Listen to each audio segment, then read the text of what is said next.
District for our study session. I'm Jim Pedersen. We'll begin with a roll call, and let's start with Bonnie. Bonnie Takas, Administrative.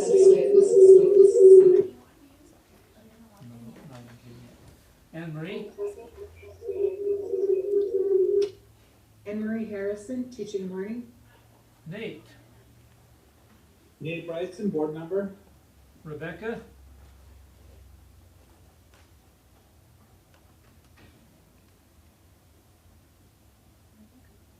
Sorry, Rebecca Nielsen, board member.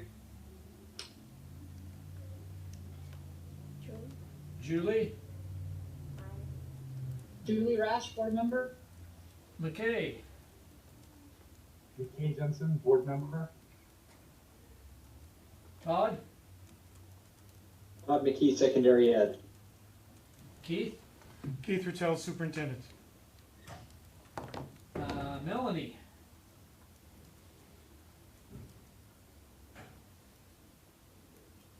Muted. Okay. Are you muted, Melanie? Melanie Hall, board vice president. And Stephanie? Stephanie Bryant, business administrator. Shelley? Shelley Shelton, executive assistant. Jason? Jason Cox, human resources. We also welcome this evening Mark Wheeler, director of facilities. And Jennifer Partridge, board member. oh, I'm sorry, Alex, Jennifer. Oh, no. Alex and Chad. Alex and Chad, you're all covered up by the menu, so I apologize. Alex Alex Judd, elementary ed. and Chad, Chad Duncan, director of technology. thank you all for being with us this evening, and we'll start off with a construction update from Mark. Thank you. Hi, everybody. Just a couple quick updates for some general capital improvement projects that are underway or are about to be underway for this summer. We've got bidding in progress for the re-roof project at Wasatch and Dixon campuses.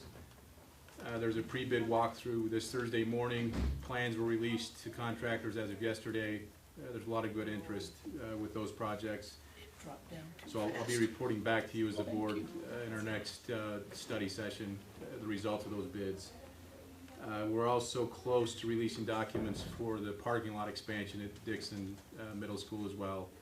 And again, just a reminder, that's to remove the old tennis courts and create extra parking for that campus. A few other projects. As part of our secured entrance project progress, we have safety film now completed at all but one elementary school, and what that consists of is adding safety film to the second set of doors at all but one location so far, again elementary schools to this point. And so it's a second set of doors and adjacent glass, and that's as of today. We're to that point with that progress. And another point with the secured entrance project, we have 6 of the 13 elementary schools that have either started or completed with wiring and a lot of work from the Department of Technology and contractors with adding the Raptor identity systems at each entrance. And so we'll continue with that all through summer, and all 13 elementary schools will be ready to go by the time school starts in August. As far as a carbon monoxide monitoring project, Wasatch Elementary and Dixon Middle School are both completed at this point. We have started at Provo Peaks, and Spring Creek will be started here any day, and that will just continue campus by campus over the next several months. And one small project, but it'll make a big difference for these 2 schools. We're just replacing old stage curtains. One at Timpview High School. Those stage curtains were original to the 1975 project, and also the stage curtains at Independence High School. So those are on order. The budget's been approved, and those curtains will be installed at both those locations. It'll make a big difference and a different look for both of those auditoriums. one thing that I wanted to share with all of you, which is a great thing for our ongoing energy management program. Just in the past couple of weeks,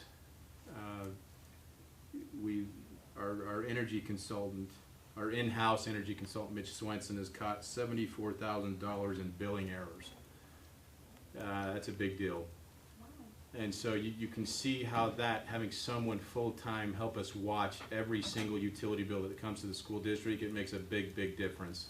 He's constantly catching billing errors to help us with that program. We'll also be starting sometime this summer new corridor flooring for Franklin Elementary, new carpet for about 5 classrooms at Spring Creek Elementary.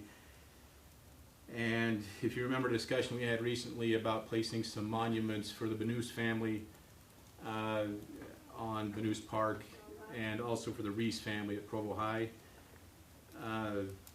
The monument for the Benoist family is now completed. We'll be coordinating placement of that within the next 2 weeks, and then the Reese family monument will be right behind that. So I'll let Superintendent Rattel know as we get to that point, as we prepare for those final placements for both those families. Any questions on any of those projects before I step into an update on Timpview? Yeah, Mark, I have a couple. Is that all right? Sure. With the billing errors, have we noticed the source or why that would have happened, or what was the problem? We know, we do know the yes, is the easiest way to say that. I'm hesitant to share that because I think it was the largest one was they've apologized, and I think it was an honest oversight. I'd rather not share which source that's coming from, but it was a pretty significant error. It's not an ongoing, we don't anticipate this is gonna be an ongoing thing in the same way that we've identified and communicated with our vendor, what the problem is, and they're aware, and right? Correct. They're aware of it. Unfortunately, it is an ongoing battle, and it takes a whole lot of ongoing surveillance on our side to make sure something doesn't get past us. Okay. The next thing with the curtains at the schools, there are many needs. Certainly in the fine arts, I'm familiar with, at least at Timpview. Was there a choice given to admin staff or any of the faculty if they want the curtains for better audio, or, I mean, that's a significant expense, and I just wondered if they had any input. There was input on final color selections on the curtains at both schools, from both administrations and performing arts consultants at both locations. And there is still some ongoing discussion about sound system replacement at some point for that Timpview auditorium. We honestly, we held off on that until we saw some final decisions on what direction we were going with that entire campus. And we try to jump into small pieces little by little for those performing arts wings as we can, and this was an opportunity to take care of that part. Okay. Any other questions for anybody on those capital projects? Mark, if you could clarify, when does a project like those curtains, when is it a district thing versus when does a school do those kinds of things with their own budgets? Stephanie may be able to answer that one better. And anything that becomes a fixed asset, it becomes part of the duties of the Department of Facilities. Anything outside of that definition can be covered by school budgets. Is that correct, Stephanie? Yeah, so if let's say that the school wanted to afford that, we're not going to stop them from putting that money in, but they do have to go through Mark because it's a capital improvement. Some of the smaller things the school is responsible for out of their activity funds. So if it's something like a curtain or sound is probably gonna go through Mark's department. If they're dying to have it and Mark does not have the money, then they can choose to pay for that out of school funds. But they've gotta coordinate it with Mark's department. Thank you. Okay, I have a real quick question, Mark. yes. Which elementary school is still waiting for that film to go in? Wasatch Elementary. And that's because, Okay. and it's Wasatch because we still gotta figure out some adjustments with that main entry that was a little more extensive than some other locations. Okay, so that's not necessarily a matter of if, but when. Correct. Okay, thank you. Okay. Any additional questions for Mark? Mark, anything else? Just an update with Timpview High School, with what's proceeding there with our building reserve budget here pretty quick. If you can see on your screens, there's just a quick, simple slide here for you to reference. Starting this next Monday, June 15th, you'll see more activity around Timpview High School, starting with preparing to demolish the south gym. And again, this south gym step is a step we agreed to take with the State Division of Risk with building reserve funds that were expanded and approved in February board meeting. It was a way to minimize risk immediately while we continue to make plans for the academic wings and for the future academic wing. So you'll see activity starting next Monday, June 15th. About sometime the week of the 22nd, you'll see equipment start to take down those walls of that south gym. And again, the reason we decided to demolish and rebuild, as we went through final estimates, it was really, really close for cost efficiency between a seismic upgrade for that building and replacing. And we were money ahead just to replace that. And it's also allowing us to see underneath that building as well with soils in that area, to see a little bit more what's going on with soil content underneath that critical section. We've been coordinating with the high school, with Dr. Montero and his team. The weight room that's adjacent to east of the south gym, because of some safety perimeters that we need to create during demolition, that weight room, we can't use that between June 15th until again August 3rd.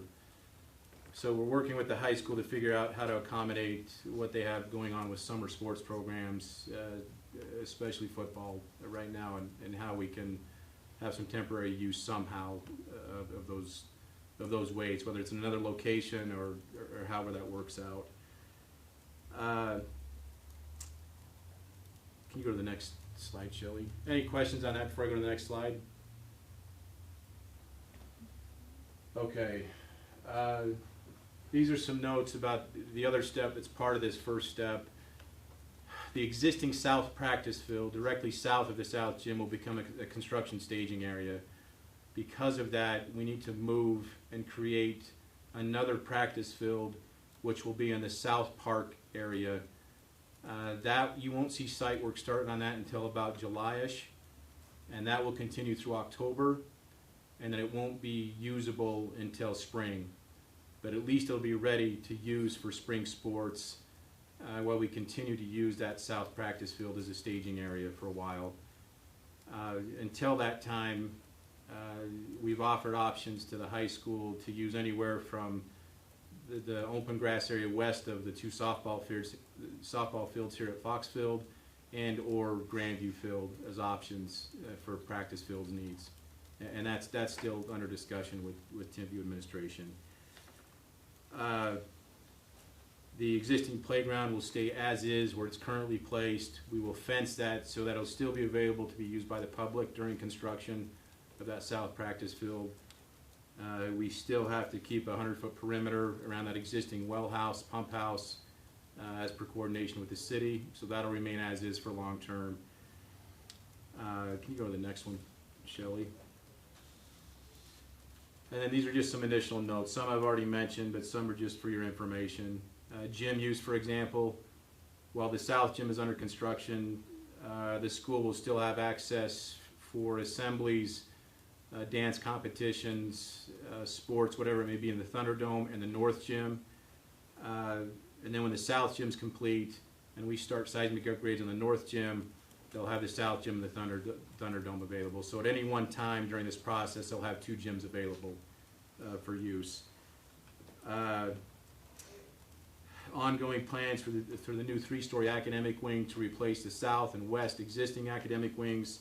Those will be available and ready for bidding sometime January 2021. Based on board approval, that construction would not take place or start depending on weather conditions next spring, late February, early March. And again, that would be a 2-year timeline from that point for that project.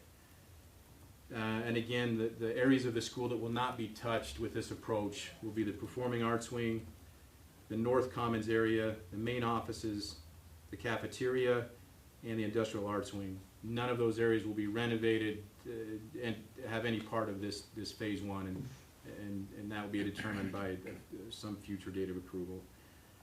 And then for the softball program, the home softball fields will remain as currently placed on Fox Field until some future phase. Any questions about anything with TIMPU?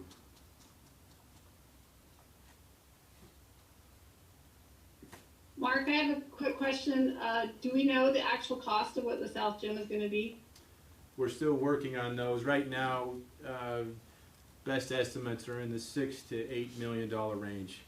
But we'll be finalizing those. Right now the focus has been on the demolition plans, and then they're completing the rest of the plans for the rebuild. And so as soon as I have those exact hard bid numbers, I'll get those back to you.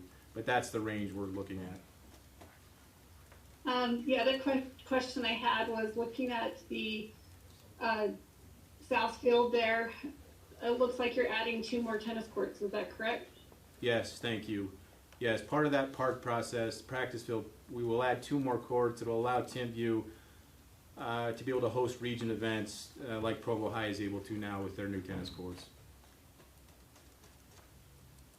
Mark, are we gonna? How many trees are we gonna cut? Do we know yet? I'm sorry, Nate, I don't have the exact quantity, but we will be losing some trees, and I'll get that quantity for you and let you know before that starts. Okay, so people are curious. And also the North Gym, we had some movement in that gym as well, right? Isn't that where the volleyball courts were? Yes, but not the same extent. As the engineers have looked at the comparison between the North and South Gym, the one component that made the difference with the South Gym was the structural twisting that was taking place. That damage from the settlement made the big difference between seismic upgrade for there and the North Gym. So we don't need to do any seismic upgrades in the North Gym. We're just going to work on the South. We will. North Gym will eventually be part of a seismic upgrade as well, including. Okay, so we wouldn't need to replace it if we like when we redo the school, like the rest of the school. Correct. Right. That'll receive a seismic upgrade, interior renovation, as well as the PE locker rooms and the dance rooms in between the North and South Gym. Those areas will all receive seismic upgrades.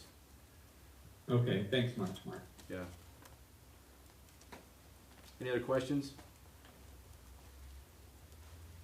Okay. Yeah, I have one more question. Are we keeping the bathrooms that are close on that South Field? For now, we are keeping those. Eventually, they will be replaced at some future phase, but for now, they'll remain as is. Okay, but they will be replaced. They won't just be taken down. They won't be taken down at all right now, so they'll remain as currently placed. That there might be times when they might be closed off and on during this process, but there'll be no new restrooms built until a second phase at some future point. Okay. One more other question. Are we starting water mitigation anytime soon too? Thank you. That's part of this first step as well. As we start with this South Gym, we'll also start with the water mitigation along this south side. And then at some point as we continue around the west side, that will just be part of every scope and every step of the phasing. And I'll keep you updated as we encounter and discover different things as we get underneath these portions of the buildings. Any additional questions for Mark? If not, thank you very much, Mark. Appreciate you. those updates and Thanks. appreciate the questions that have been asked. Keith, policy review. Thank you. Jason has one policy to review with us. It's in the 5,000 series, which is personnel. Jason? You bet. So we have a policy tonight that we're bringing to you that's a retirement policy. What it does is goes through and describes how we can help people who are in the URS system if they choose to purchase years of credit at the point that they choose to retire. We haven't traditionally done this with our employees, and so this is something new to us. We're wanting to work with URS and getting this policy in place because it's something that they require for us to do as a part of this process. One of the things that's really driven this is with COVID-19, we've had a lot more people come forward choosing to retire because of concerns of returning to the classroom with age or other health concerns. And so this was one of the efforts that we're making to try to help as people have asked questions about this process and how we could help participate in money that they would, in helping them with money that they would be receiving upon departure from us traditionally anyway. So we would be working with them on that as they go through the process of purchasing years of service credit. Any questions for Jason or Keith on this policy? Let me also add that this policy is a combination of language from policies that our attorney has used for other districts. She provided this information to Jason. He reviewed it, combined it. We reviewed it together, and then she reviewed it one more time after it was created here. So this is completely legal, and we recommend approval tonight. Okay. If there are no further questions, this will be an action item later on in our business meeting. Alex, would you please update us with trust land plans? So all of our trust lands have been submitted to the state, and we've been given some feedback. There are a couple of schools that are making a couple of changes right now, eSchool, and then we'll follow up with Centennial about one other recommendation.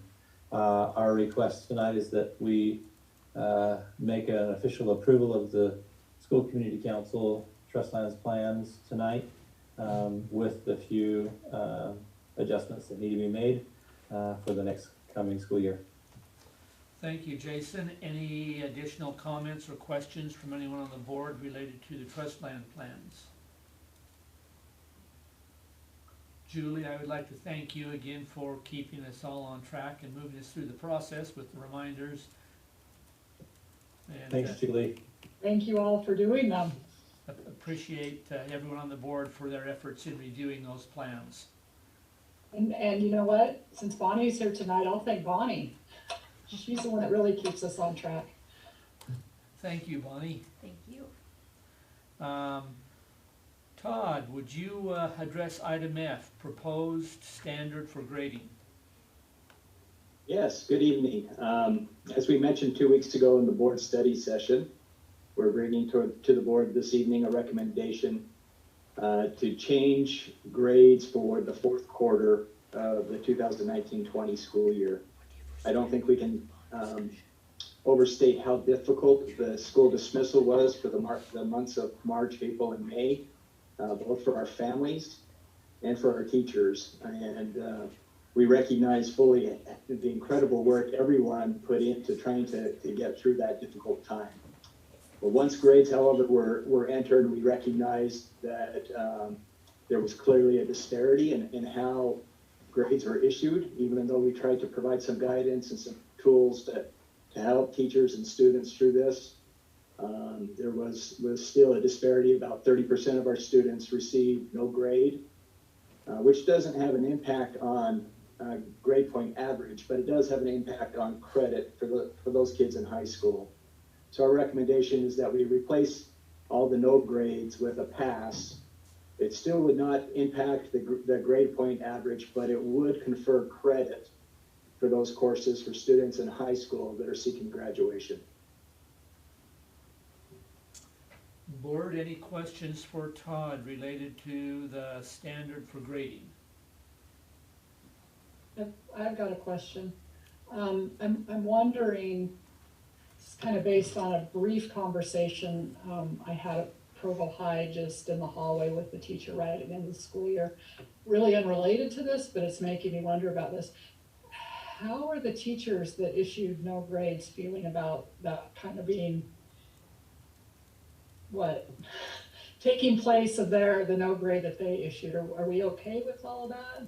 I can imagine there'd be some frustration. I anticipate that there's going to be some frustration given how much effort and work went into those 3 months. I think the position that we need to take is if we're going to err, let's err on the side of the child. In essence, that we do no harm to the child. There are a lot of things that were out of the control of teachers, that were out of the control of families. Again, I don't think we can overstate how difficult that period of time was for everyone, and everyone was doing their very best. But in the end, I think we have to take a position of holding kids harmless, do no harm. If we're going to err on the side of the child, and make sure that we have better systems in place going into the fall, so that if we face a similar situation, we're all better able to manage that. And I think I can agree and see where you're coming from on that. Are we having some conversations with the teachers to help them understand that? And I'm not necessarily even suggesting that teachers are going to be pushing back.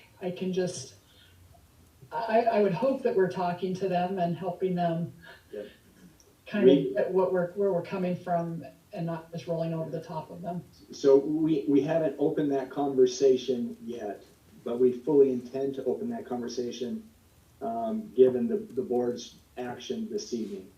So I've prepared a statement both for families and for teachers that will go out in the next couple of days to start that process. And I fully anticipate hearing from a number of teachers, and it'll be just a matter of working through that situation with them. This is tough. This was a tough situation, and with that comes a lot of emotion. So I anticipate that there will be some emotion tied to this. I would appreciate in that statement that recognition of a teacher's good work is in A's or A's or B's. That shows what good work that teachers do, and we really believe in a culture of teachers rewarding. But I don't know if going forward, our teachers we're looking at a cultural change that we don't need to be as punitive. We need to be more encouraging, more rewarding. But overall, even going forward, I would like, to look at this as how do we start thinking more of encouragement instead of punitive actions. Yeah, thank you, McKay. I think that triggers two responses. One is that whenever any of us invest a lot of time and energy and effort into a difficult situation, obviously there's emotion. And when there's seemingly an outside decision that changes an outcome, there's always this response that maybe that someone did something wrong. And what we have to reassure teachers is that everyone did their very best. And this is not about finding fault in any way. This is about dealing with a very difficult situation and thinking about the child. So I want to reassure teachers that by no means do they carry fault with this. They did an incredible job with a very difficult situation. But secondly, more directly to your comment, McKay, I think this opens up an opportunity for us as a district, as I recommended in the study session, that we have a district-wide conversation around standards and standards-based grading, standards-based reporting, what's the intention behind it and its purpose, who is it that we should be communicating to and how we should be communicating to them. I think it's time that we have that critical conversation because it impacts every child. And the one thing that teachers don't necessarily get a lot of direction in their preparatory work is around assessment and grading. Yet there is a growing mountain of evidence around how important that is. And so I think engaging that conversation, beginning at the board level and working its way down through the teacher level is really, really important. Can I ask one more question? And I know this we kind of briefly touched on last month, but this whole idea of recognizing, and I completely do, you know, this was a tough thing for everybody. And that's not just Provo, like nationwide, this is an issue and these conversations are happening all over the place. How, and I think Todd, if I remember right, you said last month that we're going to have some pretty, difficult, I don't know if that's the right word, but conversations about how to enter this coming school year, making sure that these kids that missed out essentially on a quarter or more of school are still going to be where they need to be. Like how do we get them caught up, so to speak? How do we make sure that when we have students going through a school year, you know, the expectation is that next year they'll be ready to go with the next school year. And I think just with all of this, we're going to have some kids that didn't get that. Again, through nobody's fault. So what's our plan for them? That's a great question, Julie, and we're working through that right now. I know that Alex is working with elementary principals. I've been engaging with all the secondary principals around a plan for the fall. You know, it'll be critical in that plan to be able to early identify students, where they're at in their learning trajectory and what gaps they might have in that learning.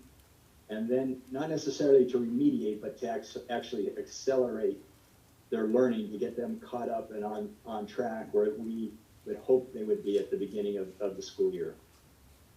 So that, you know, that's front and center in our conversations of how to do that. At the same time, manage the unpredictability of basically 3 different scenarios given the virus and what it may be doing in the fall. Right, and I think that, and I appreciate that, and I know you guys are all concerned with this, I think we all are. I think just what's been going through my mind is this idea that at some point you reach a point where the mercy turns into not being such a favor anymore. And I would hope that we're all keeping our eye on that, not to suggest you're not. You know, nothing I'm saying right now I'm sure isn't something that's already been thought of and discussed. But I would kind of like to know how that conversation goes as it goes. Absolutely, yeah. It's a critical one for us this summer. Okay, thank you. Are there any additional questions for Todd regarding the proposed standard for grading? Todd, thank you for one more thing, Julie? Todd, I love your PowerPoint, thank you. You're welcome. Really, I can tell you put some time and effort into that, and it was very, very helpful. Well, numbers and graphs kind of speak to me, so it was within my wheelhouse. Well, you helped them speak to me, so thank you. Thank you. I just wanted to make a comment real quick too, just tell you thank you for listening to kind of the direction we wanted to go and for replacing the no grades with a pass, because I feel like erring on the side of mercy is what we should be doing. So I appreciate that so much. Thank you. Thank you. Stephanie, if you'll take item G, Okay. final fiscal year 20 budgets.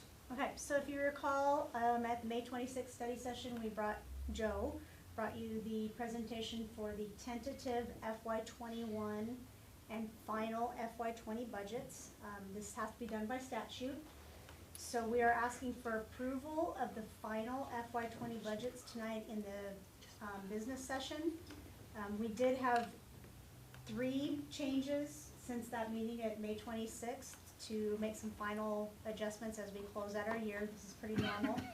I think almost every year we bring you at least a couple last minute changes before you approve it. In Fund 10, which is our operating fund, we are reducing our state revenue by $1.5 million, and that's to reflect final numbers from the Utah State Office of Education for the tax reconciliation. Usually that's driven by property tax collections, and usually it is a downward trend not usually quite this large, but in our COVID environment, I think that impacted it. The flip side of it is we are reducing a couple of expense items. One is our payroll expense. It didn't come in quite as high as we expected it to. Again, that might be partly due to COVID and us paying average hours for part-time people rather than actual hours. Payroll tends to fluctuate a little bit each year anyway, so it's not a surprise that we were able to save a little bit of money there. And then our annual payment that we pay for our other post-employment benefits, this is the plan from back in 2006, is actually a little bit less than what we planned on, so we're reducing that budget as well. So overall, almost a wash in between the revenue and the expenses. The adjustment is attached to board docs for you to see, and Joe also made those changes to the budget presentation that's attached as well. So we will be asking for you to approve those budgets in the study session, as well as a tentative budget for FY21, and then FY21 will be finalized in August In the business meeting. in the business meeting. Any questions for Stephanie regarding our final fiscal year 20 budgets? Just for I have a question. Go ahead. Yeah, as I was looking over things, can you just clarify why the district is paying for color guard and why it's an increased cost this year for color guard? So we've added some, Jason might be able to speak to this better than me, but we added some stipends for some employees that run through Color Guard. It's a $12,000 increase to the existing program. It's a district program, so therefore the district pays for it, whether it comes from school budgets or district budgets. It's in our full budget either way. So if you need more information on stipends, Jason's probably a better person to detail that. Yeah, I can add to this. So the schools had approached us about having head coaches for the color guard. In the past, color guard had fit under the band stipend amounts, and so there were stipends there, but not to the extent of a head coach type of a director over color guard. And so we worked with them to develop the amount and the two stipends, one for each of the high schools for the head coaches that would be directing the color guard for this coming year. And that's where that amount came from. Thank you. Any other questions related to budget? Stephanie, thank you for your work on finalizing that, and let Joe know how much we appreciate his work. I'll give Joe and Devin most of that credit. We appreciate all that you and your team do. Thank you. Keith, we'll turn a few minutes over to you for discussion about planning for school start in August. Okay, thank you. So just as an introduction to this, since first getting a sense of the impact of COVID-19 on schools and the district and the state and the economy and the nation, we as district leadership have been meeting on a very regular basis to address all of the things that are coming at us, seemingly very unpredictably at times. And it's a little frustrating, of course, because the people we want to go to get information generally don't have it either. So we've been meeting either daily or several times a week for the last 3 months as a district council to address what we see coming, what our needs are. And so now the big question is, now that the 2019-2020 school year has ended, what are we looking forward to in the fall? We continue to get some inklings of guidance from a variety of different agencies, but nothing that we can really count on in terms of a guarantee.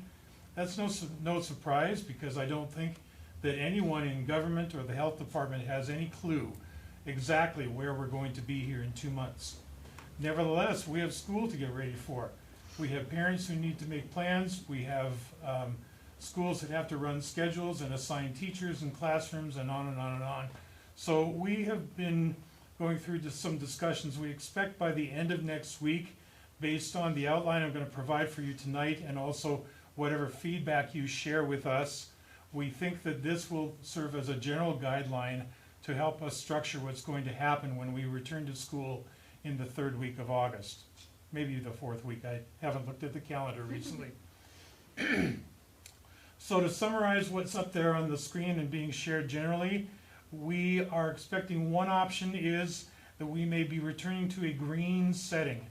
Now that doesn't necessarily mean it's going to be exactly like it's been in previous Augusts, but it will be close. And so we will probably still have some issues to deal with in terms of disinfecting and being careful about conditions of students and staff, but it will be more like normal than we've been dealing with for the last 3 months. A second option is that we're in a yellow or below setting. If it's going to be orange or red, we would probably have to go to all online, but if it's going to be yellow, it would probably look like a blended model. We want to talk with the board on the 23rd of June in our study session there about what we all want to accomplish if we're in a technology-driven blended model. But we think that that is another viable option that we'll be continuing with, and possibly either the green or the yellow will be the most likely, is what we're getting the information on right now, although that can change on a daily basis. And then finally, you're well aware that we do have eSchool in our district, and it has been running well and has served many students well. We've made some changes to it, and there may be additional changes that we want to bring to it yet. You may remember that one of our vendors, actually we've agreed to break ties with 2 of our previous vendors, and there's a possibility that we may want to come back and do business with one of them. But right now, we have established a new relationship with a vendor that we've done business with before. It's solid. It can even help us going into the coming school year. We think it will be very beneficial in terms of content. It won't, generally it will not replace what we're doing with our established curriculum here in this district, but it could be an additional option for parents who have that interest and need for their students. So that's really what we're looking at right now in terms of a general overall picture. More details will be developed regarding this. We just, Anne-Marie just shared with us something she found online or was sent to her from California reopening. We're seeing reopening guidance that's coming out from other states. We're hoping that something comes from this state office here fairly soon. But one way or another, we do think, given everything we're hearing, that there's a strong likelihood that it will be either green or yellow. So we're going to proceed with general plans for that, again recognizing that eSchool may be an option for parents who want to do something for their students that's a little different than our regular education delivery system. That's really what I want to share with you, and just allow you a few minutes to share any perspectives, concerns, or preferences you would like us to take note of as we start engaging in further detailed conversations for planning for the fall. Board members, we'll open it to discussion, questions that you have that you'd like to ask Keith, or thoughts, perspective, issues you think we need to consider as we move forward. I have a comment/question. So I've received several emails from constituents saying that they're really, really hoping we go back to school as normal, meaning I think normal to them means what we had last year before COVID.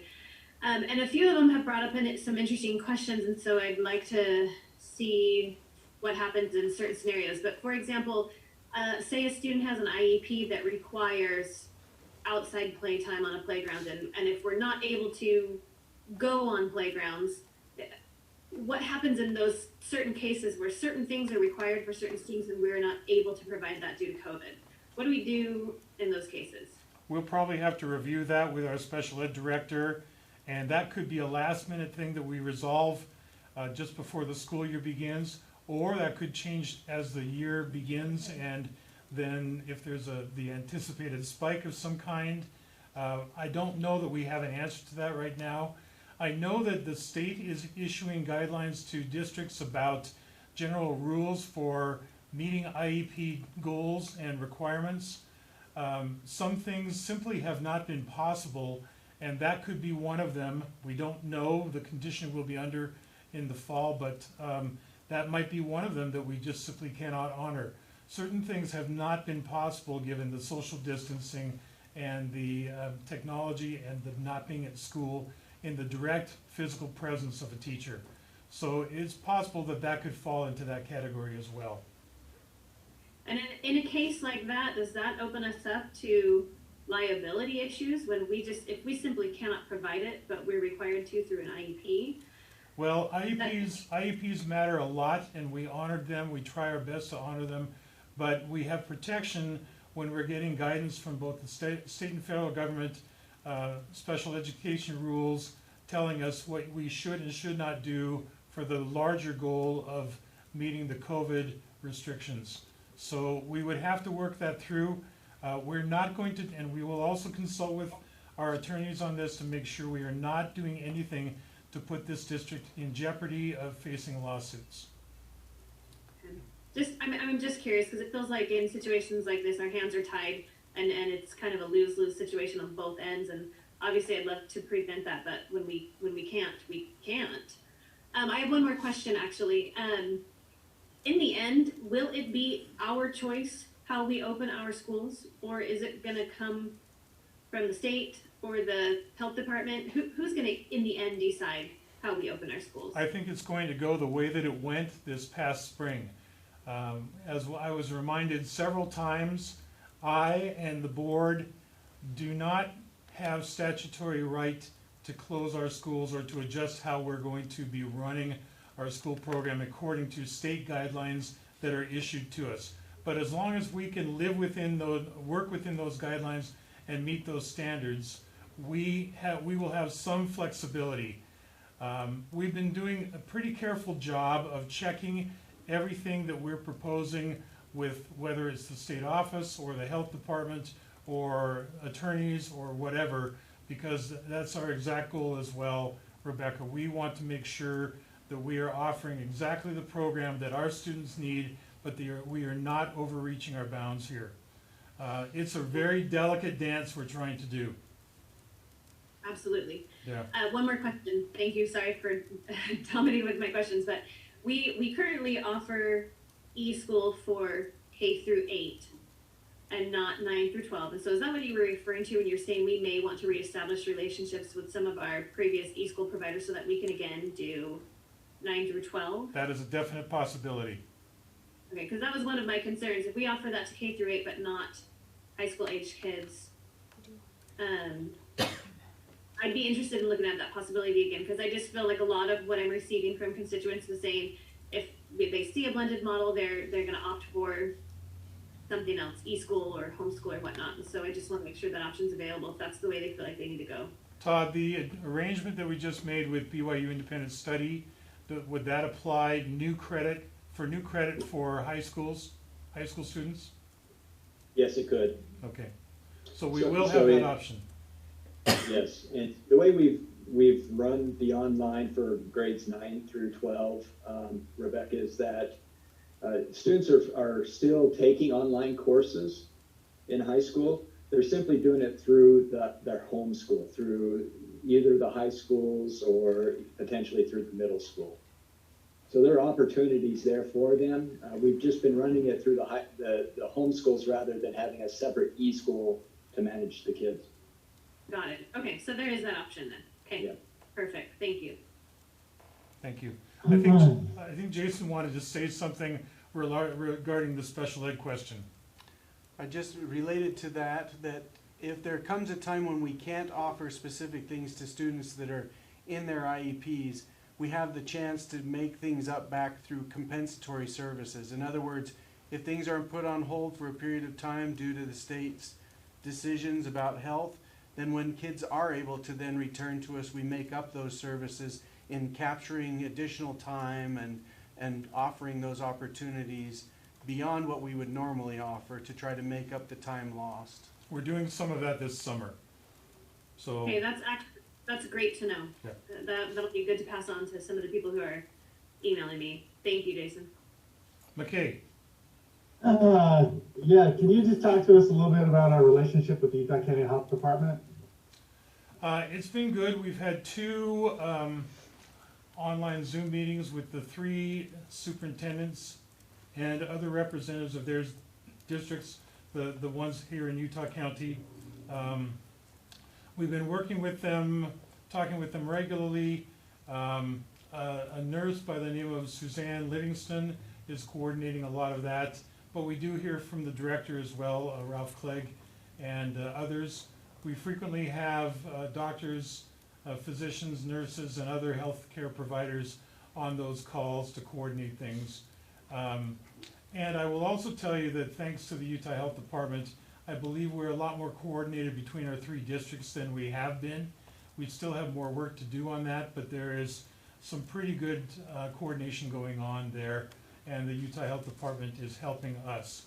I also want to give special kudos and thanks to members of council. Todd was the one who spearheaded this. Doug took it to the next level with the health department. We created a set of our own guidelines, which were based on CDC guidelines and other information we are getting from the state.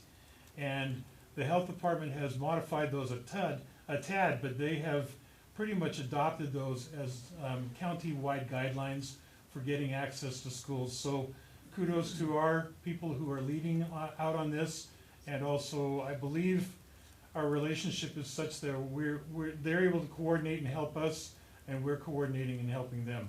Too long and vague of an answer, McKay, or is there anything else you're looking for? No, I just think that that's sort of, that we need to be a little bit more clear and even have some of our communications people talk about when we communicate, especially that we're going to get a lot of questions about, I've seen this on the internet and this competing science. District will not be able to decide which science. The health department picks the science that they're paying attention to. Correct. Correct. And Absolutely. that's not going to be us to say, oh, we think that asymptomatic spread is not a big deal or not. The health department makes all of the science calls, and we don't do that. I do think that you're going to hear a little bit more about local control. I do think that in the state's going to have a lot of say, but you're going to have situations where you're going to have some districts open and some different districts doing different things. I think that even within the district, you might have a school closed, a school open, or a school closed for a day, or those type of things. But a lot of the things about, I think, what's the process going to be for when the state puts forth a guideline that says, if everybody, like they have one of their guidelines, if everyone wears a mask, we can put the normal number of kids on the bus. If somebody goes, nope, I'm not wearing a mask, we can only do 16. How do we do transportation, and how will we resolve those things that say this is what we need to do? So I'll treat that more as a question we have to get an answer to, rather than me trying to answer that tonight, because honestly, we haven't worked it out yet. That is no doubt going to be an issue in many districts across the state. We've been looking at that in all the guidelines. We know that temperature checking and masks and social distancing are maybe things that some people don't want their children to have to be dealing with. And that includes being on buses, as well as, I mean, it could even be teachers being in front of students. They may not be all that comfortable with being in that setting if they're in a particular vulnerability range regarding this disease. So we've got a few details to work out. The good news is superintendents statewide are coordinating. The health department has been good. We're getting lots of good information. Anne-Marie shared some things that are being done in other districts. You heard from curriculum directors. Jason's hearing the same thing, so is Stephanie. So we hope to have, I don't think any plan is going to be bulletproof, but we hope to have at least a plan that has a certain defensibility to it. I don't think we can do anything but that. Right. One more question, Jason. Do we anticipate any? Are we going to be able to staff our schools? Are we going to have, or what is that looking like? Yeah, it's a great question. So for our staff, we do have kind of a younger overall population of teachers than maybe some other districts would have, due to the fact that we're right between two universities, and we're kind of lucky that way in that by age group, some of the people, we wouldn't be quite as impacted, I guess is the best way to put this. But we've worked through with our attorney and with the health department some guidelines on how we would address working with our employees who have concerns over being able to return. We've got some good documents in place for them to help us understand their concerns and the information that they'd need to give us to make those decisions. We want to be supportive of our employees. I did see in the recent state school board meeting that they were talking about the age of 55. You know, again, we'll be considering different things that we look at for our employees as we go back, but the documents we've created so far are more individualized based on people's concerns over health conditions or age that they would be bringing to us over whether or not they could continue. Go ahead, Jennifer.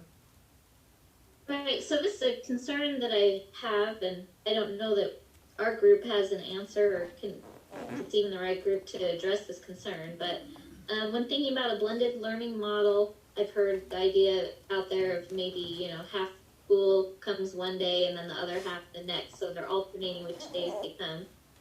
And if we're doing something like that, I'm concerned about, with especially our younger students, where are they going to be on the days that they're not at school? If a lot of the parents have gone back to a work setting that maybe they weren't in during these last few months, are the kids going to be in daycare? And if so, are they even going to be following any social distancing there?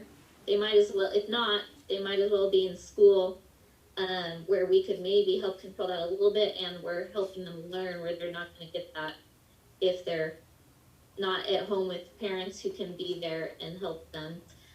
We might have students who are too young to be staying home alone, but they are because that's what the parents have to do out of necessity.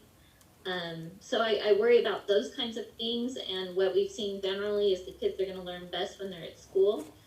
And how do we blend that with, we do need to keep everybody healthy, and especially our teachers and things like that. I don't know what the right answer is there, but I think we need to keep that in mind as well, as, not everyone's going home to a perfect model of learning at home on the days they wouldn't be at school. So is that really the best option? Right. I will tell you that is one option that has come up. The process that we're going through right now, in fact, Todd and Alex have done a lot of work on this just in the last week or so, meeting with the school principals, getting their feedback about what worked well and what didn't work well over the past few months, and then also looking at different models that we need to at least put on the table and vet them and essentially shoot holes in them if we have to figure out which ones will work the best. That honestly has been my concern as well. I'm aware of another district elsewhere in the country that made a decision to have all high school students, all secondary school students stay home and work virtually, and all elementary students go to all of the available schools every day. That teachers would be using high schools for elementary students and middle schools for elementary students. It would seem to be a fairly controversial idea, so I don't know what they've done with it, but those are the kinds of things, because we do know that older students are better able to look after themselves on a given day. We do worry, of course, about supervision, because as we learned from these past 3 months, some do better in an unsupervised setting than others. So everybody, I think, seems to be trying to crack this code. We don't have an answer to it yet, but what we have done is try to consider all of our options. Then we're going to be working through them to vet them and sift them out and come up with what the model is that works best.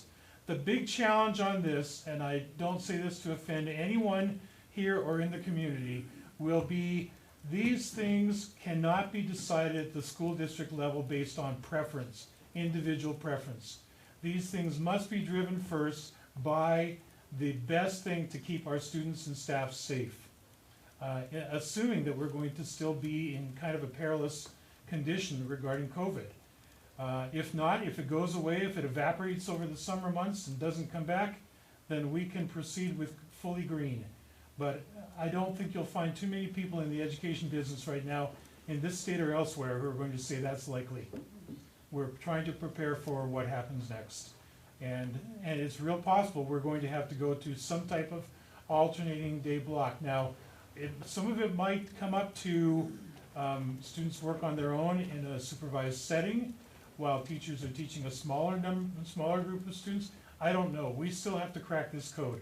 And we are begging our fellow districts and colleagues to help us sharing what they're doing. Are there any models where we are thinking we would need masks for all the students? And if so, do we have those? Would we want PTAs to start working on making some so every kid who needs a mask could have one? Might not be a bad way to go.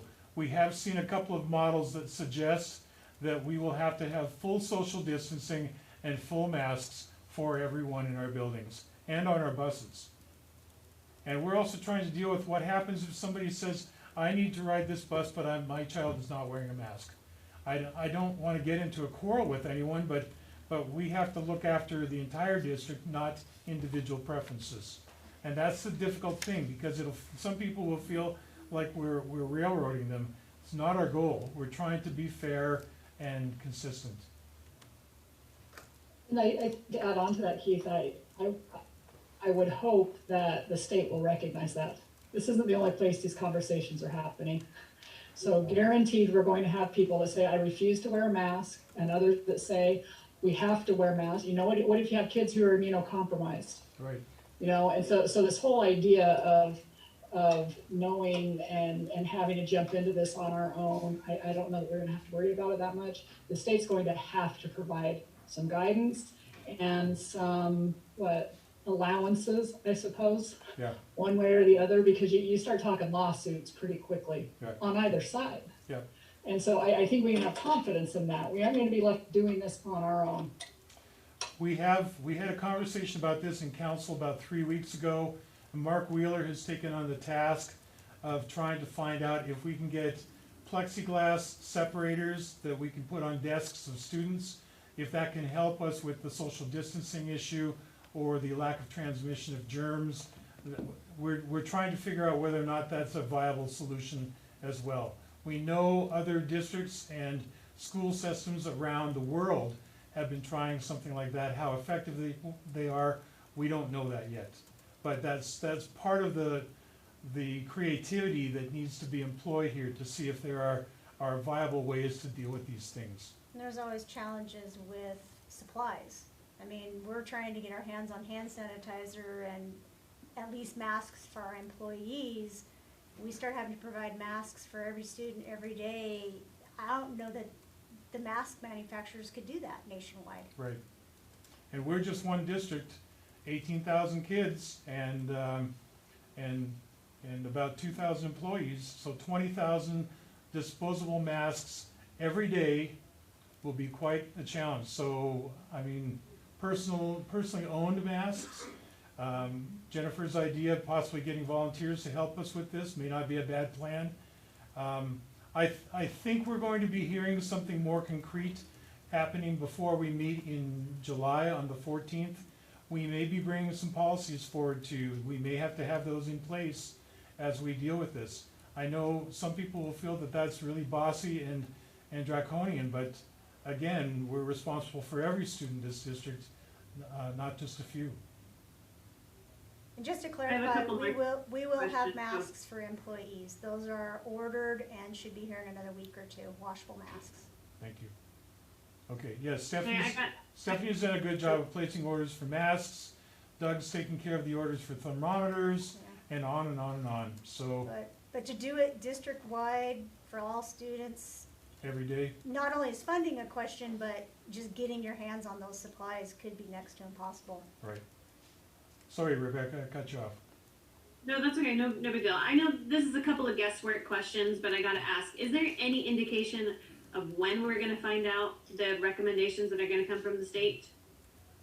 I just feel like we need as much time as possible to prepare, even especially if it's a hybrid model, because online learning is such a different experience than learning in the classroom. So how much time are we gonna have to prepare? Is there any indication of when that's gonna come down? Well, a few months ago, and you know how things have changed in the last few months, we were originally told that we should plan to be in a yellow, a blended model. So we're going to proceed as if that's a real possibility, so that people are ready. I don't know that a day or a day and a half or 2 days of training, updated training for teachers will be enough, but that's the complexity of this whole thing. I do believe, I mean, I've seen more and more information dribble out in bits and pieces. I don't think anybody is trying to withhold it intentionally. I just think they genuinely don't know. And then one more quick question. You mentioned the word consistency, which sparked a question in my mind. How likely is it that the plan will change mid-school year? We start with one model and end with another? Is that even likely at all? Or is it more likely that we'll stick with the same plan for a full school year, but we may just see like school closures intermittently throughout it? So I want to say 3 times, this is my personal view, okay? My personal view, I'm not predicting this, just my own opinion is, I think there's less than a 10% chance we will not change plans throughout the year. But I will tell you, I don't know that we won't start in a green and end in a green, it's just where we go in the middle. So you think it's possible that things can change mid-school year multiple times? State Superintendent Sid Dixon keeps using the word nimble. We're going to learn what that means organizationally. Okay. McKay, you had a comment? Yeah, so please know that the USBA does have representation on the committee that is considering the fall, and as soon as we know, we'll let people know. I will tell you that discussions are focusing. I think that the chance of the dual sessions, as people have looked into the practicality, that's just almost fallen away for everybody as far as you go Monday, you go Tuesday. Even though that, this might be, the extreme case, but people recognize that it does not help our economy, our patrons. That doesn't mean that there's going to be differences, and that's where that word nimble comes in. I've appreciated Rick Nielsen and Nebo. He tells his staff, yep, we have problems all the time, but this is our district rule. Every student, every day, face to face. You're going to work that out. And that's what their baseline is that they're going off of, is they're going to see every student every day. And what that is going to mean in the recommendations is really difficult, but he's holding firm to that with his staff, and so they're not making any plan that doesn't include every student every day face to face. I think that they are also moving more towards isolation and hygiene strategies. So does that mean that they're expecting a teacher will come down, be test positive, they will close that classroom, they will evaluate with the health department if that means the whole school or a classroom. They'll clean that, but it won't be the whole district, it won't be the whole everything. But the health department is going to have a big weigh in on that, but every strategy that they're looking at school really is going, we're going to have to rely on hygiene and isolation and knowing, and then do the best we can after that. And so I would expect that by end of July, we're going to have a pretty good idea. Even what you'll notice that even on the state plans, when they show the green now, they say the new normal. It's not just green, it's green, but different than you thought. And so there will be some nimble, but people are beginning to think more and more of that idea of every student, every day, face to face, I don't know if that's shorter. I don't know if that's a lot more transportation costs and where that would come from the state.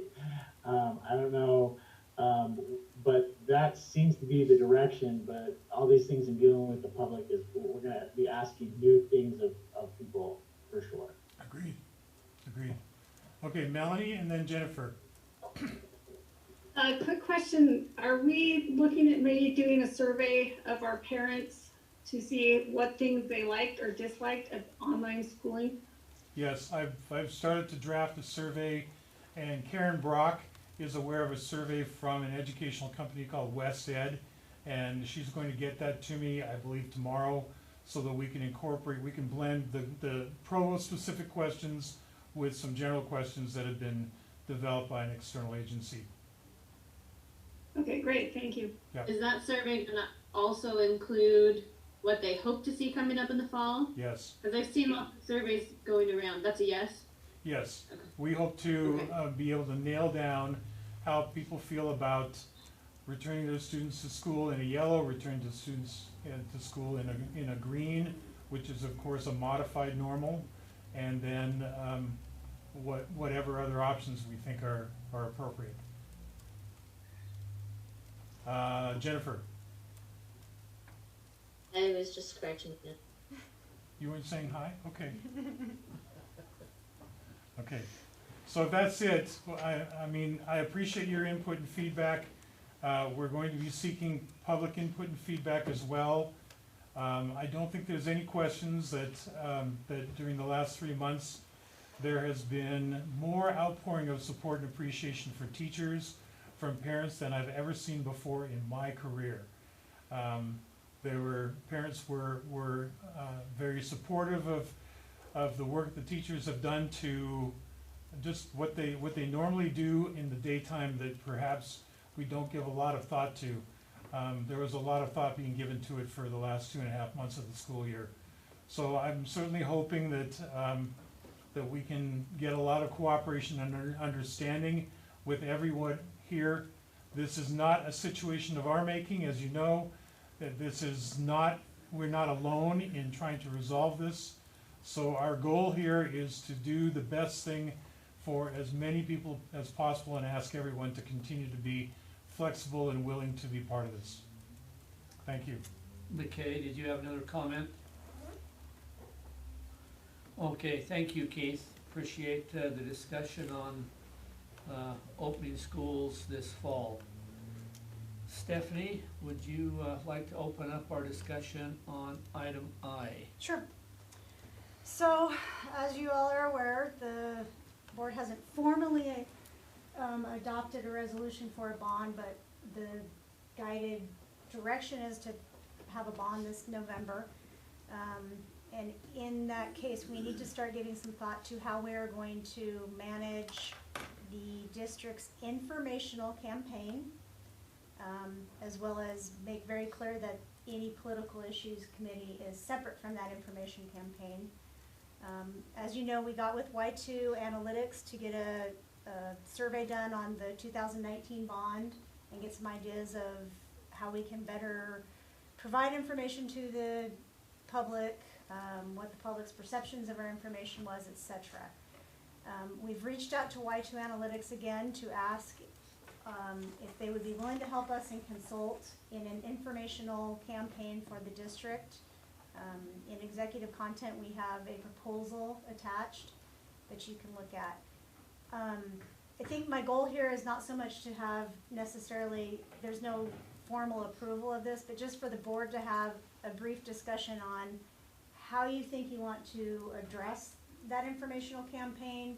Do we want a firm like Y2 to guide us and kind of give us the direction and take over that informational committee that we've had in the past 2 bonds? Or I think a couple of ideas I've heard floated is everybody's aware of last year's bond, just put the bond on the ballot and let's see what happens. We at the district, I guess, are looking for some guidance on what we need to do and what steps we need to take with that, as well as what steps the board might need to take with the community and starting to get community involved with our informational campaigns. So Julie Jim and Melanie were present at that meeting with Y2, so if you have some questions, I'm sure that they can help us answer those. Myself and Caleb were also, Keith was there for a portion of it, so, you know, the proposal that's attached kind of outlines what they would do. They would start with another survey to get some better ideas of how to better get information out to the community, what's the community's take on best ways to get information. Anyway, just kind of want to start that conversation because it's going to sneak up on us quickly. We know how that goes, so we can't drag our feet too long, unless of course that's what you all want to do. I'm here to do what the board wishes. Just need the conversation started. Board comment? McKay, and then Rebecca. I think McKay hit first, but Rebecca, then McKay. I just want to comment that I feel like we're very short on time compared to what we had in our last bond, where we spent, you know, about 2 years preparing to get information out. If we're trying to get information out, and yes, granted, it overlaps with the information that was out last time, but there was a lot of misinformation out last time, and where we're on a pretty tight time schedule, I feel like we're gonna need help. We're gonna need help getting the correct information out to the public. I love the idea of getting help. I mean, I don't feel confident enough to do it on my own. Those are my thoughts. Thank you, Rebecca. McKay. I'm nervous about the price tag. In a budget cutting year, in a year where people are just conscious of everything, just any number seems big. Plus, information, you know, so in this document that is that's, you know, I don't believe it's going to be executive content. Once this is the minutes of the meeting, this was the document of the meeting. This is clearly campaigning, and the board can't, as a school board, we can't campaign. As individuals, we can campaign, but as a school board and school resources can't be. This is just really close, and the fact that it's in here in our notes now makes me wonder how this can be interpreted. I mean, just some of the language in as far as messaging means, you know, for a specific result. It's not just informational. They're trying to win in the document, and so I'm nervous about that now. I do think that it needs to come from the community, and if we can't find community, I think as far as the information that they've given us in the past with their survey, that Provo wants the lowest number. Yep, I know Provo wants the lowest number for sure. And understanding what that lowest number is, but I do think that we are going to need some help, but I think it's got to come from the community. I wouldn't mind handing this document over to you know, a group of concerned citizens and saying this is what they think they need to. I'm very interested in message testing, but I don't know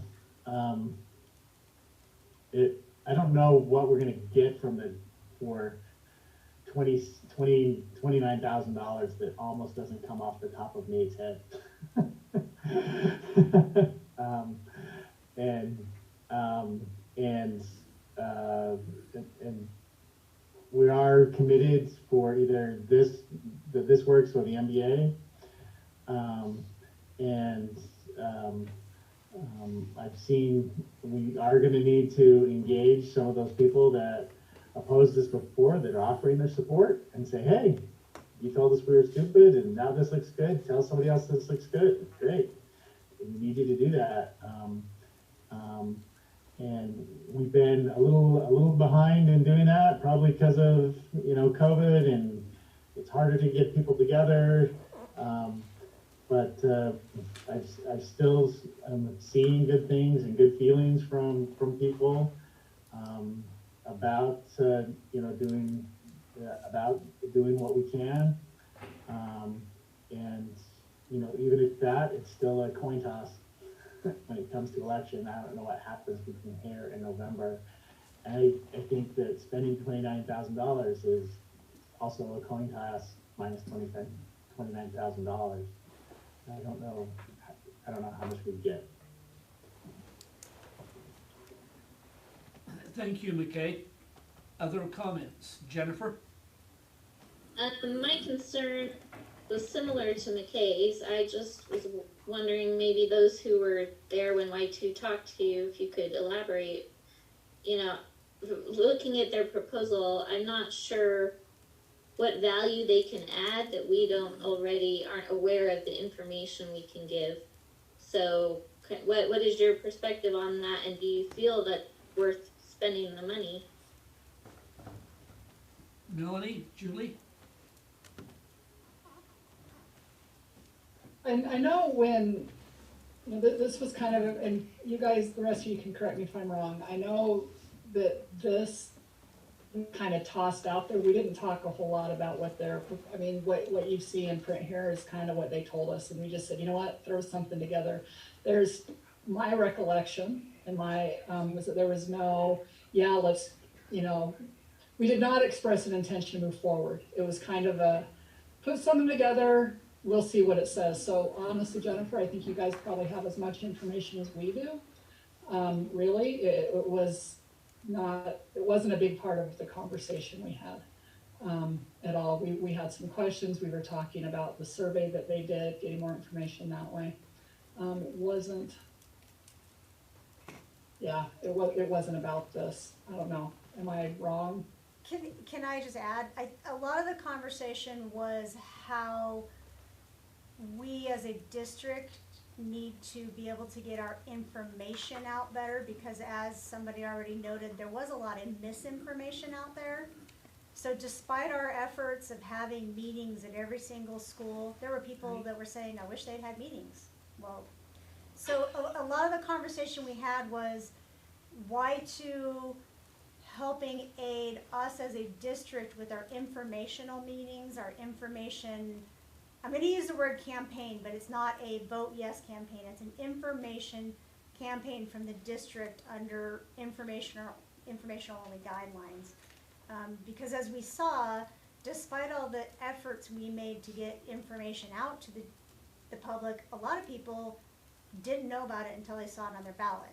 A lot of people were misinformed. They were hearing various versions of the information or creating their own versions.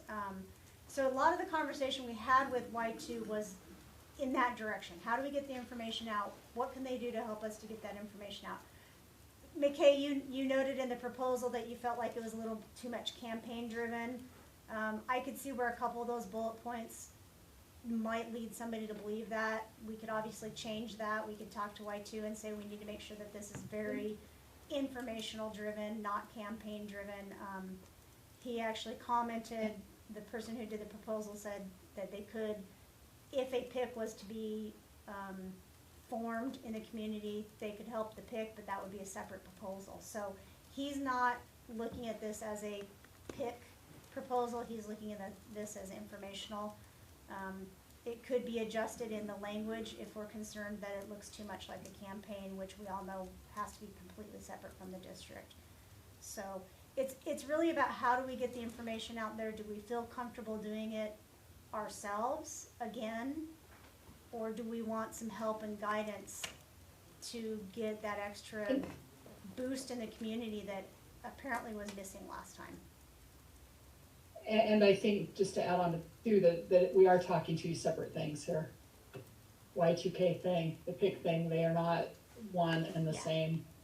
And they are also not mutually exclusive by any stretch. And this, Stephanie is exactly right. It was all about, where did we fall short of that information last time? And I'm not even sure. I almost think, you guys, that one of them said, should we put a proposal together? And we said, yeah. Like it wasn't something that we were strongly even soliciting from them, and you know why it doesn't hurt to necessarily see that, but this does not replace the discussion about the PIC. You know, we're hoping that the community will get involved. Yep, we really And need jump on. We really need the We need that. community to do the PIC. And just a side note, and again, we will do, the district administration will do what we're asked of, but with all of this going on with COVID, I'll be honest with you, a lot of us are spending a lot of time in meetings with COVID, and to be trying to help get information out to the community is gonna be a challenge. I'm not trying to duck it and get away from it, but I think if you asked anybody in our administrative team right now, working on a bond informational campaign is gonna be difficult. Caleb is very busy with messaging through this COVID thing. He's swamped with sending out messages and trying to get stuff done, so again, we'll do what the board asks, we'll do our jobs, and we'll do them to the best of our ability, but COVID could impede our ability a little bit. I think it's an entirely different issue than it was last year. Last year, our meetings lasted hours as we went through a million different issues.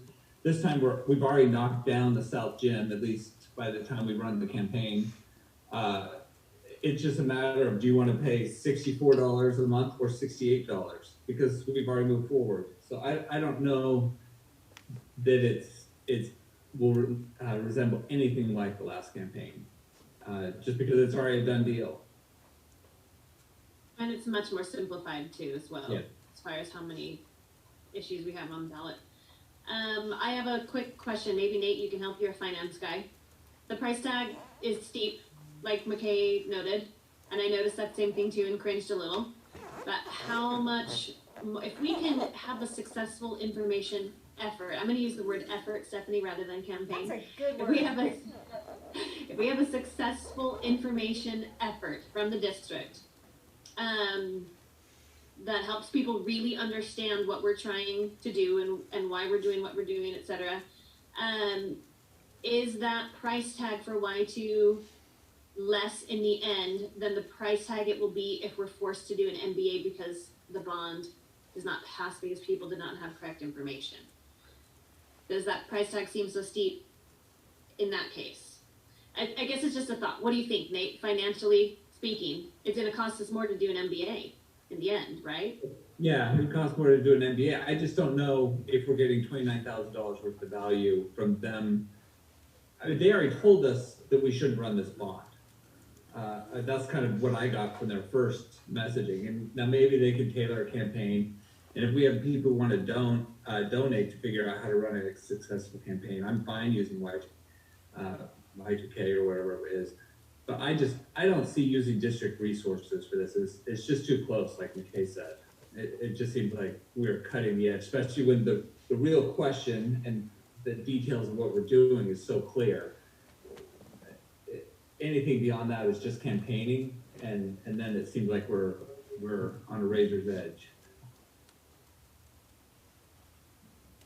Stephanie, could we, say we decide not to go with Y2, but I understand what you're saying about you guys are already very strapped with everything else going on in the district.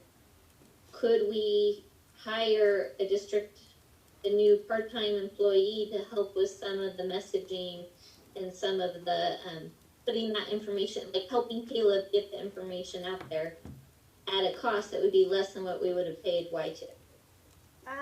Yeah, if we can find the right person, knowing it's a temporary position.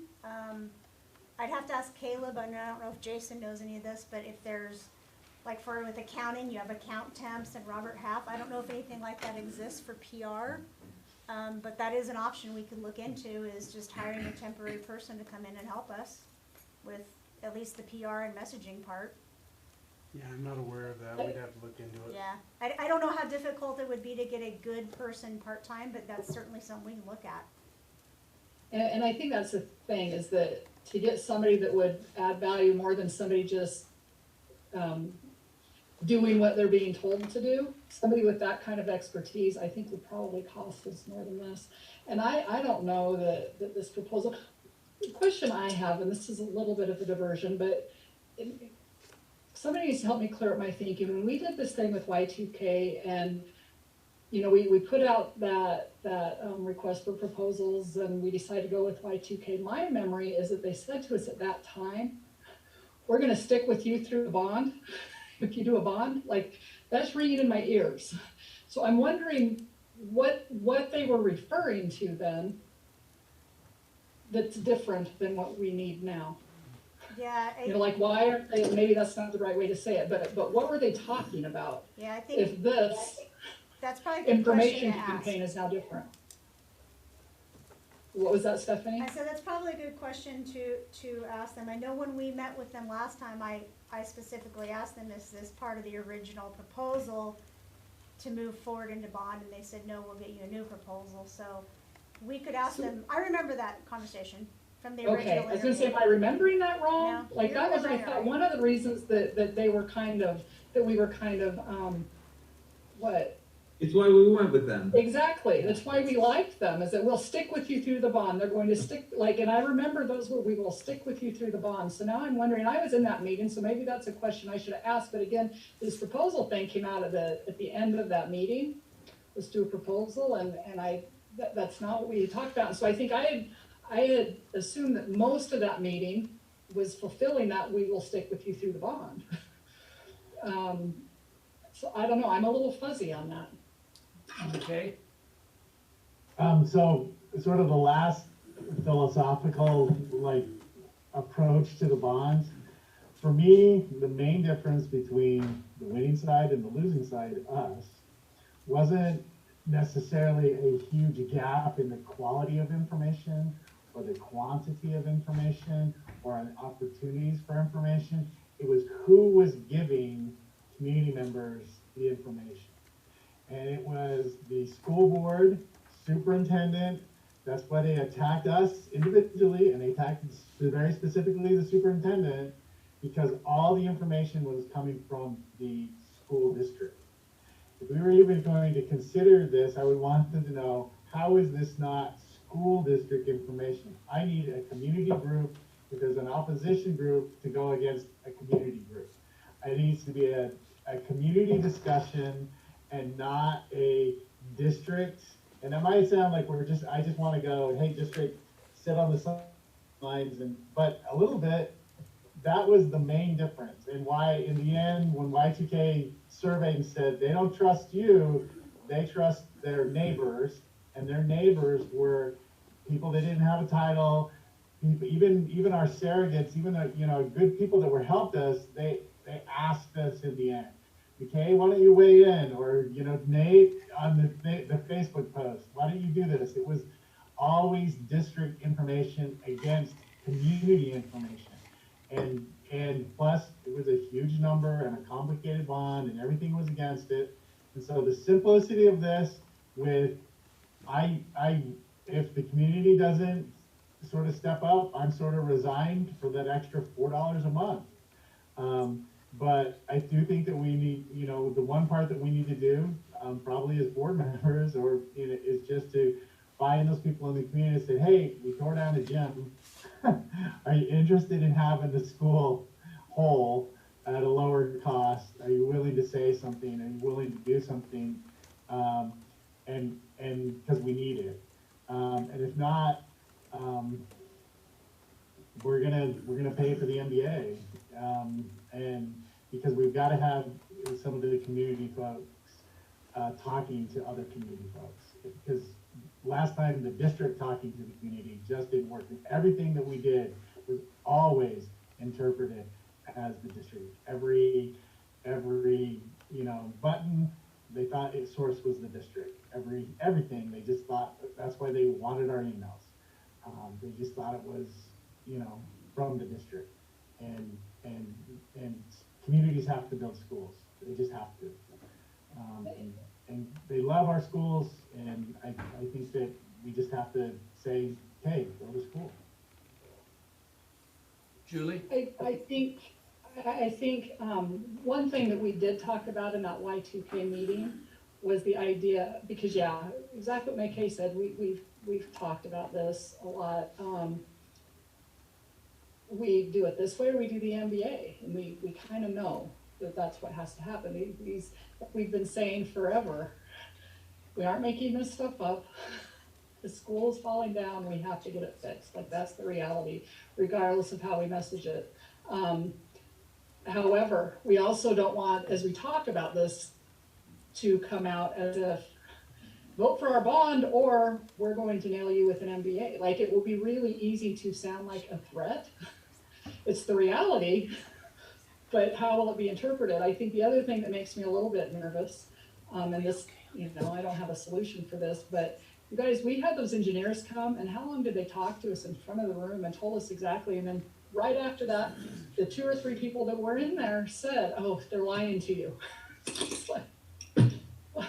Like, I don't know what to do with that. That wasn't us at all. We were hearing the same information. And, one guy after the meeting, I feel bad for you guys. You're paying these engineers all this money, and they stood up there and lied to you. So it's a hard thing. I think also we've got a big challenge here that this year isn't like last year. And you're right, Nate, the bond is completely different. McKay, it's completely different. So's the environment is completely different. So what I'm And hearing. Go ahead, Julie, sorry. What was that stuff? Go ahead, I'm sorry, I cut What you was off. that? No, I'm good, go ahead. It sounds like what I'm hearing, and I don't know that we've heard from everybody yet, but it sounds like everybody's a little uncomfortable maybe going with Y2 and paying that bill, and maybe relying more on the community. And we did start gathering some community names, and I just looked at that spreadsheet. We've got about 20 community names, prominent people out in the community that we think would be willing to help in some fashion. So I don't know if maybe the board just wants to start with community and have them start pulling this all together for us. I worry about that because I mean, I guess if they pull together a really strong pick and they get moving, then we've got advocates out there for us to help us with this. And I can see some flaws with doing Y2 and beyond the price tag of it, obviously. So I did put a note out in the comments. I don't know where the $4 difference on the MBA is. The MBA is quite higher than a regular bond, almost double. So I don't want anybody to get the wrong impression that an MBA is a lot cheaper, or not cheaper, but not that different, because it is a lot of difference because you don't have the debt offset. Isn't the net cost $4 more? I think that's what we're going to. It's almost double. $7? No, it's Oh, like she said 120 double. versus 64 or 68. Because Per you don't year, right? have the layering effect of the debt on a municipal building authority, and you've got added interest costs. It's a more expensive option. Yeah, I'm gonna have to go back to the Zion's financing, but I thought in the end, like they gave the price that was double, but then they said the price that the taxpayer pays would Yeah, be, it would be, on their taxes, it would be about $4 or $5 more.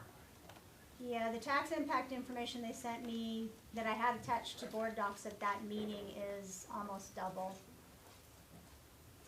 But the actual impact to the taxpayers, because when we run a bond, we give them the net tax impact, right? That was, I think you're looking at if we refund it after. If we try to refund it after, then yes, you're only out $4 difference, but that's only if you get it refunded. Okay, I'm gonna have to go back and look at that.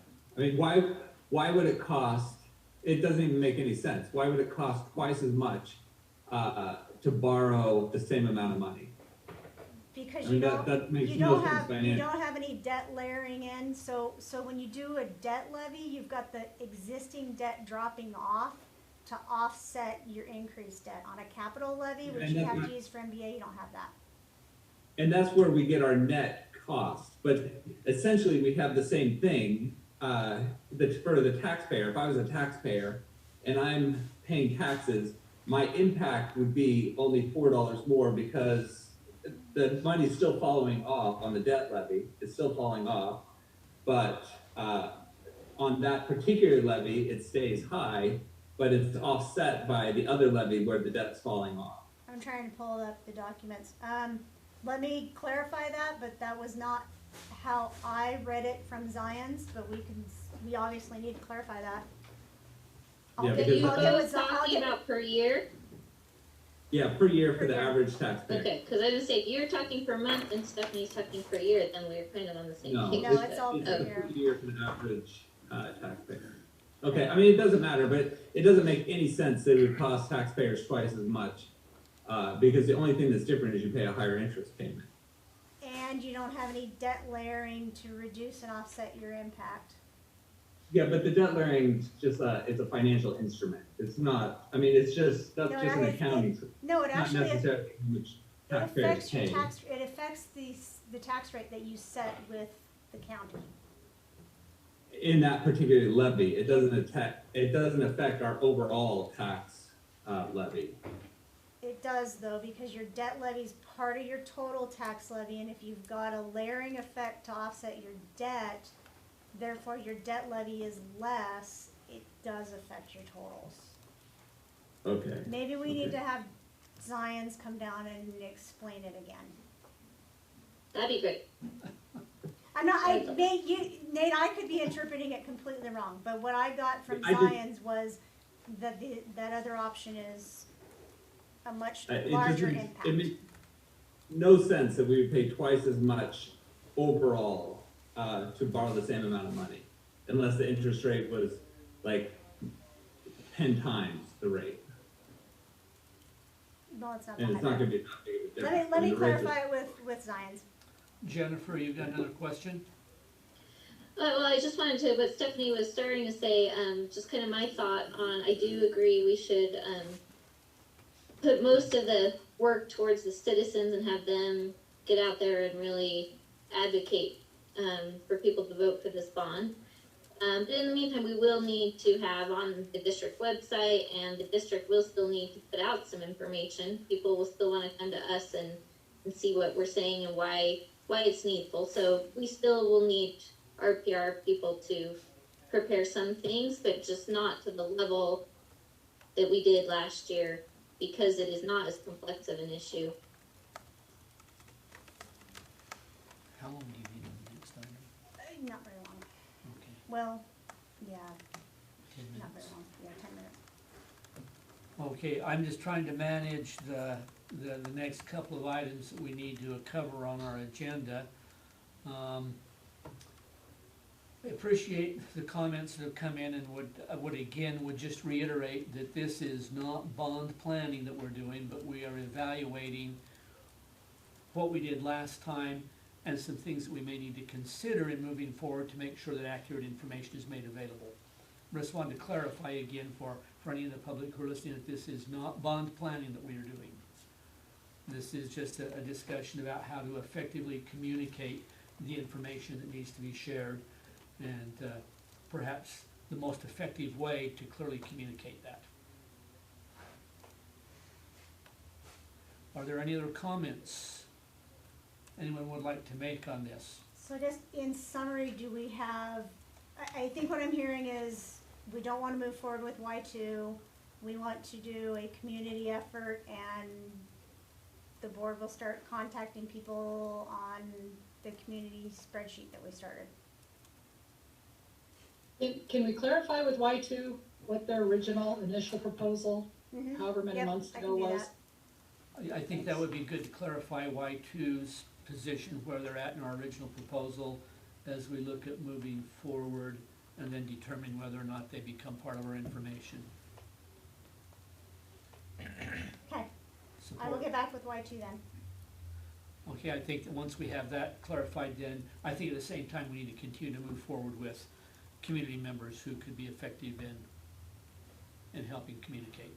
Okay, and just a note, that proposal was put in executive content because it hasn't been approved yet, it's only a proposal. And from Y2's perspective, it's confidential information until it becomes public information, and until it's approved, it's not public, if that makes sense. Okay, thank you, Stephanie. And Stephanie, you've done so well. Let's move on to the last one, the finance quick reference data. Okay, well, hopefully this one won't be so controversial. We had some requests from a couple of board members, if you recall, shortly after 2 board meetings ago, and I'm honestly not remembering exactly what prompted it. But to have some quick reference data on our finance information, because as you know, we publish a lot of financial information publicly, but if you're not a finance person, that information may not make a lot of sense to you. So we have an annual budget that we put out publicly. We have a comprehensive annual financial report that is about 110, 120 pages long. It's audited, that we put out publicly. We put out a abridged version of that called the Popular Annual Financial Report. It's about 30, 35 pages, I think. That is also published publicly for the public to look at. But the board asked that maybe we go one more level of simplicity. So we've pulled together just quick data. Let me pull some of it up and let me share my screen. Actually, let me start. Shauna worked on this with the data from the finance office, and she actually started with a kind of cool video. So if I can get this going by sharing my screen, I'll start with the video because the video touches base on the printed material as well. So once you see the video, you've seen what we would be adding to our website as a printed material. If I can get back into Zoom, Shelley, there it is. Let me share my screen. And let me see if I can get this to run.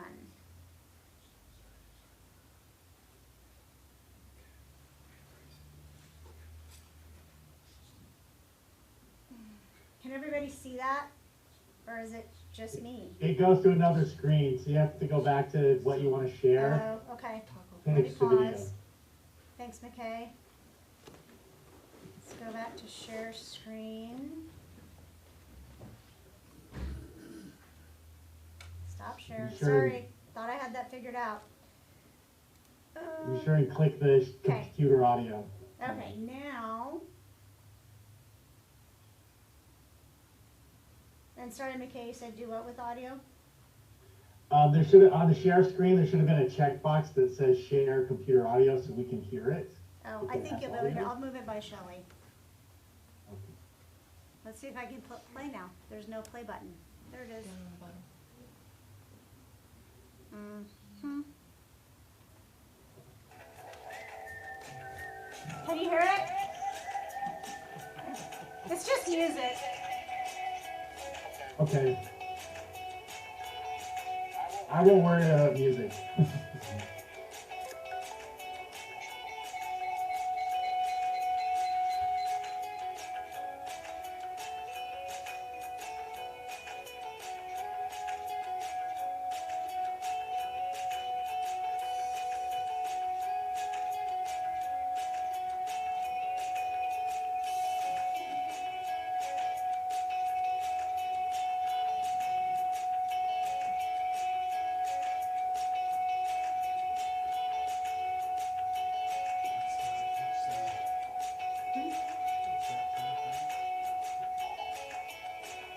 I don't know.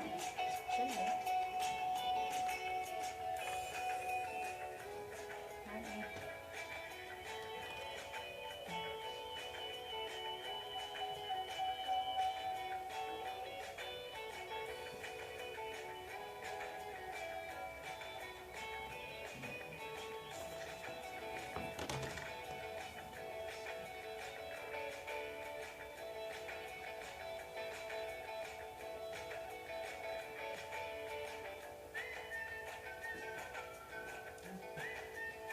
You can't hear the music, that's unfortunate, because it's very upbeat.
was all Shauna. Let me mute. Okay, I'm back on mute. Okay, so Shauna did a great job putting that together. The graphics in that are basically what you'll see in those 2 documents attached to board docs. They're obviously not animated, they're just in tables and often legends off to the side, but those are really our key financial indicators that people generally want to see or that we have to explain on occasion.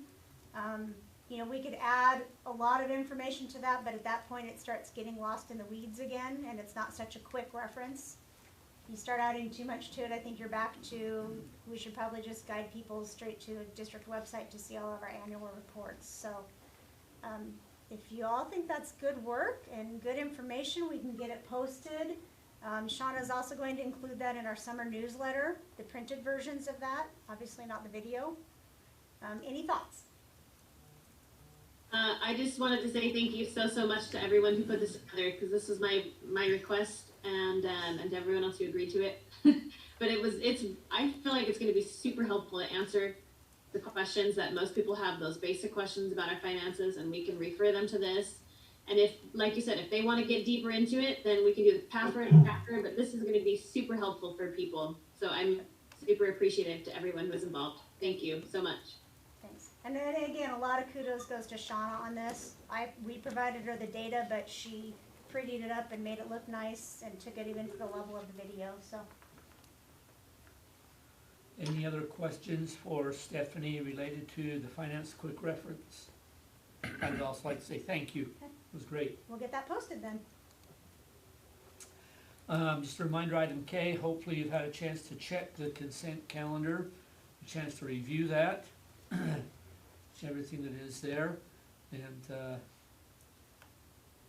you put up the screen for the Google Calendar items?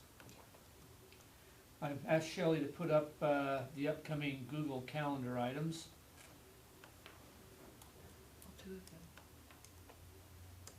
It's going to be a huge list. I do want to add verbally the June 18th Title IX training that I sent out an email about that today. Jason, do you have a start time on that? 9 a.m. and we'll be at Centennial Auditorium. So 9 a.m. on that date. This is probably the longest list we've had on the Google Calendar items all year.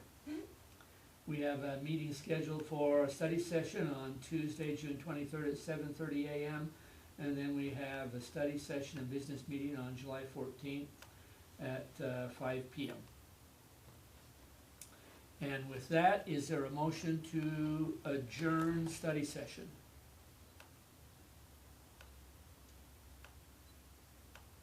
So moved. Second? Second. Okay. All in favor? Aye. Okay. We'll give you about 3 minutes to 3.5 minutes, quick break, and then we'll come back for the business meeting. We still in the